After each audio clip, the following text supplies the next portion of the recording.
Sa ating latest satellite images nga natin, makikita natin yung southwest monsoon o habagat na patuloy na nakakaapekto, partikular na sa kanlurang bahagi ng Luzon. Makikita nyo, medyo maulap pa rin yung kalangitan, partikular na sa may bahagi ng Ilocos Region at ilang bahagi ng Central Luzon, yung area ng Bataan at Zambales. Asahan pa rin na malaking tsansa ng mga pag-ulan sa araw na ito. Samantala, patuloy pa rin yung pagmamonitor natin dito sa low pressure area na ating huling namataan na sa 220 kilometers northeast ng Apari sa lalawigan naman ng Cagayan. Sa ngayon, basta pinakahuling datos natin, medyo nahihirapang maging isang bagyo itong low pressure area na ito dahil nasa isang environment siya na hindi conducive para ma-develop into a tropical depression. Pero patuloy pa rin nating i-monitor itong low pressure area na ito sa mga susunod na oras. At samantala, sa iba pang bahagi ng ating bansa, sa eastern side ng Luzon, sa Kabisayan at sa Mindanao, mga isolated rain showers and thunderstorms naman ang mararanasan. Kaya sa mga kababayan natin, lalong-lalo na sa mga magulang, mga guro, mga estudyante na papasok ngayong araw, asahan pa rin natin yung mga pag-ulan sa hapon hanggang sa gabi, habang sa tanghali may tsansa medyo mainit na panahon, lalo na sa may bahagi ng Kabisayaan at sa Mindanao. Sa ngayon naman, maliban dito sa low pressure area na ating minomonitor, ay wala na tayong nakikita iba pang low pressure area o bagyo man sa loob at labas ng Philippine Area of Responsibility. Habang sa mga susunod na araw, inaasahan natin na hihina na nga itong southwest monsoon, kaya posibleng mga thunderstorms na lamang ang mararanasan sa mga susunod na araw, bandang hapon yon hanggang sa gabi.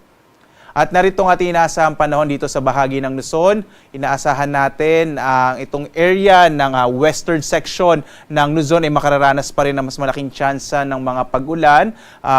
Ito ay dulot nitong southwest monsoon o habagat. Partikular na nga itong area ng Ilocos Region, Bataan, Zambales. Posible din yung area ng Cordillera, partikular na sa Abra at sa bahagi naman ng Benguet, dyan sa may Baguio din.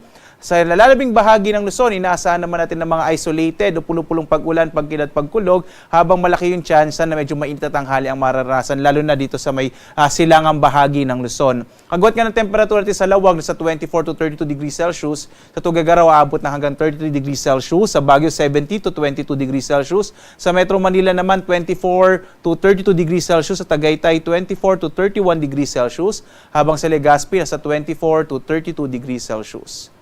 Dito naman tayo sa Palawan, Visayas at Mindanao. Dito sa may area ng Palawan, inaasahan din natin ng mga isolated rain showers and thunderstorms. Agwat ang temperatura sa Calayan Islands, 25 to 31 degrees Celsius. Sa Puerto Princesa naman, 25 to 31 degrees Celsius.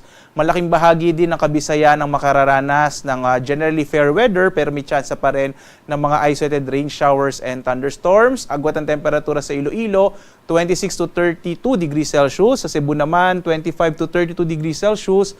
Habang sa Tacloban, nasa 25 to 32 degrees Celsius.